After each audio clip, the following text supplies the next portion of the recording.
Olá a todos, vamos fazer hoje uma Economia em Ação. E eu queria avisar para as senhoras e para os senhores que ao longo do mês de janeiro e o mês de fevereiro, nós não teremos fechamento de mercado em vídeo. O que a gente vai ter sempre é um comentário, né, que vai ser o Economia em Ação, que é em cima do comentário diário. Eu vou extrapolar algum ponto que eu acho interessante, que às vezes eu chego de manhã cedo, escrevo esse comentário, tem muita coisa que falta, alguns detalhes que precisam ser melhores explicados. E eu vou começar com esse de hoje, né, que eu chamei de Bem-vindo ao Quarto Reich. Né? O que a gente observou, pelo menos a minha leitura sobre o fenômeno atual na Europa, é de uma consolidação da zona do euro, mas com um estilo mais teutônico ou germânico, né, dependendo de como você quer falar. Tem algumas vertentes isso, né?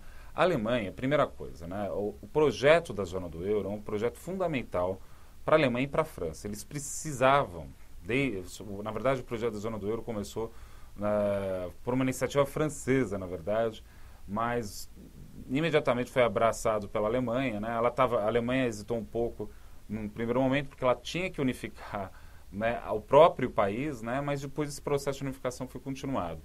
Então, o que eu quis dizer esse bem-vindo ao Quarto Reich? Uma referência, obviamente, à história alemã, né?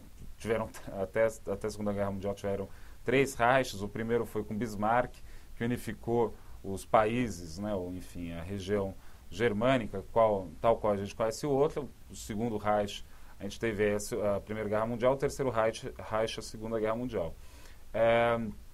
Reich quer dizer do governo, na verdade, né? Então, isso daí que eu quis apontar é que a Alemanha, depois desse imbróglio todo financeiro, ela vai conseguir forçar que os países da zona do euro cedam, né, para a disciplina, né, alemã.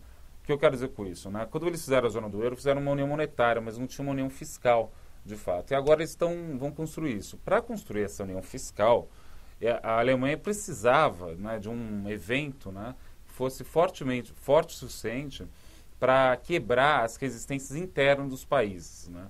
E essa crise veio a calhar. Né? Isso que eu coloco no comentário.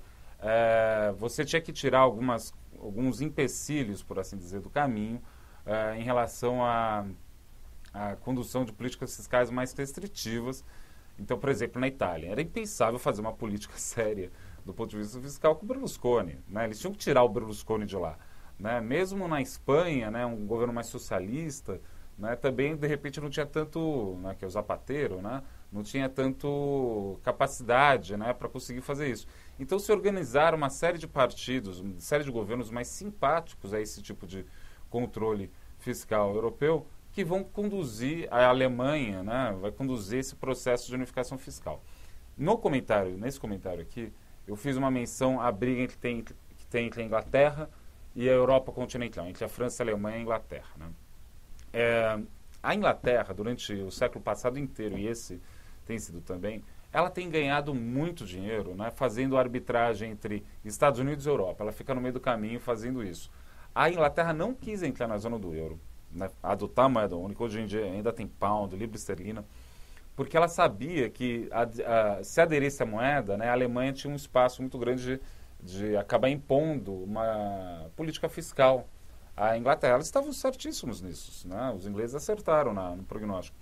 Só que a Inglaterra ainda quer continuar com esse espaço, né, com essa predominância financeira na zona do euro, e a Alemanha já disse que não. É isso que o Sarkozy sugeriu uma medida bem francesa, né, de taxar os movimentos financeiros, as movimentações financeiras, né, e criar um imposto para ajudar eles pagarem, os custos, né, de uma austeridade fiscal de forma mais tranquila. A Inglaterra disse que não quer participar disso, mas a Alemanha disse que só vai fazer esse imposto se a Inglaterra entrar, por um motivo muito simples. Se eles fazem um imposto na zona do euro, a Inglaterra continua com um prêmio enorme, porque lá não vai ter esse custo, os capitais vão migrar para lá.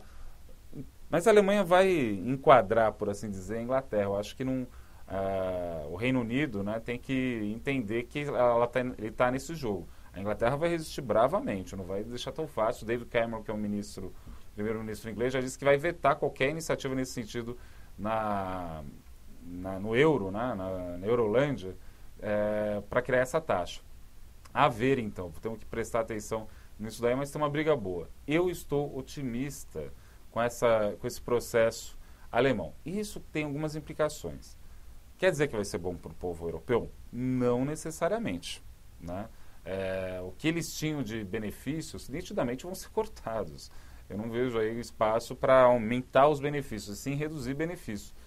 É uma pena, né, que a gente, no atual desenvolvimento das forças produtivas do capitalismo atual, né, a gente tenha que ver a necessidade inexorável de reduzir esses benefícios. Se bem que faz parte da dinâmica própria do capital esse tipo de redução, né? Não dá para imaginar de outra forma. Claro que tem isso daí também. Só que os ganhos europeus vão ter que ser medidos num mundo onde a mão de obra, o benchmark da mão de obra é chinesa. Então isso, né, que vai ter que ser objeto de estratégias da Alemanha, da França e da Inglaterra também. Ela não vai poder fugir da discussão. Bem, esse é o comentário, né, o Economia em Ação, sobre esse texto, que eu achei bastante polêmico, assim, quando eu coloquei. Mas se você tiver alguma dúvida, quiser trocar mais alguma ideia, entre no nosso Facebook, lá vai estar esse vídeo, vai estar o texto também no site da Gradual, e a gente vai conversando sobre isso. Bem, espero que tenham gostado dessa Economia em Ação e a gente vai se falando. Até!